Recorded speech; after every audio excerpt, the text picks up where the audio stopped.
जय सदाशिव। आज हम शिव महिमा का गुणगान करते हुए यह जानने का प्रयास करेंगे कि नर नारायण की शिव भक्ति से प्राप्त हुए ज्योतिर्लिंग केदारेश्वर की क्या क्या है चमत्कारी शक्ति। तो पहले जानेंगे नर नारायण की शिव भक्ति। तो प्राचीन काल में भगवान के अंश नर और नारायण ने तपस्या करने की अभिलाषा से बद्रिका वन में आश्रम बनाया। उन्होंने भगवान शंकर से प्रार्थना की कि आप इस पार्थिव लिंग में विराजमान हो। यह प्रार्थना भगवान शिव जी ने स्वीकार कर ली और नर नारायण द्वारा निर्मित लिंग में प्रविष्ट होकर उसमें निवास करने लगे। नर नारायण परम श्रद्धा के साथ उस लिंग की अनेक प्रकार से आराधना करते हुए कठिन तपस्या करने लगे। वे निराहार रहकर और अपनी इंद्रियों को अपने बस में रखकर रात दिन भगवान का आचरण का चिंतन करते थे। इसके अतिरिक्त और कुछ उनका काम नहीं था। इस प्रकार तप करते करते बहुत समय व्यतीत हो गया।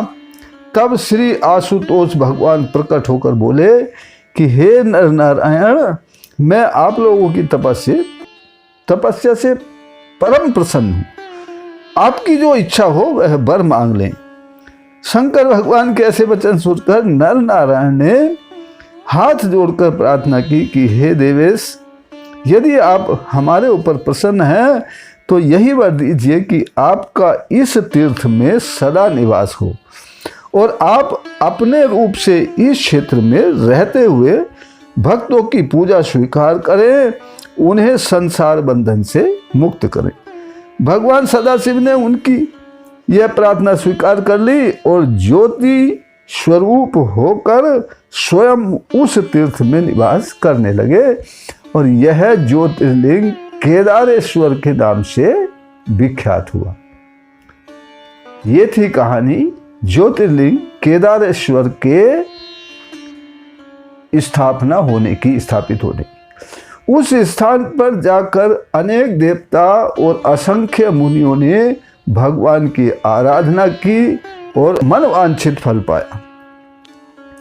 एक बार पांडव लोग भी इस पवित्र बद्रिका वन में गए थे।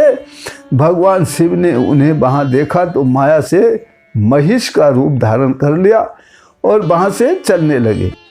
किंतु पांडवों ने भगवान को पहचान लिया और उन्हें पकड़कर परम भक्ति पूर्वक उनकी प्रार्थना की। उनकी भावमयी स्तुति सुनकर भक्त वत्सल भगवान प्रसन्न हो गए और अपना रूप धारण कर प्रकट हुए। भगवान ने कहा, मैं तुम लोगों से बहुत प्रसन्न हूँ, तुम्हें जो वर मांगना हो मांगो। पांडवों ने भगवान की स्तुति करके उनसे अनेक वर प्राप्त किए और संसार में अनेक प्रकार के सुख भोगकर अंत में परम पद को प्राप्त किया। इन्हीं के साथ और भी चमत्कारी शक्तियां हैं केदारेश्वर में। इन केदारेश्वर के दर्शन के लिए अब भी असंख्य स्त्री पुरुष जाते हैं। योगियों की सिद्धि का तो यह प्रधान स्थान है। ये इनका चमत्कारी स्वरूप है। योगी यहाँ पर सिद्धि प्राप्त करने के लिए जाते हैं। यहाँ पर पिंड दान करने से पितरों का उद्धार होता है। इनके पूजन का महात्म्य स्कंद पुराण में भी बहुत सुंदर अक्षरों में किया गया है। तो यह थी नर नारायण की शिवोपासना और ज्योतिर्लिंग केदारेश्वर के स्थापित होने की कहानी।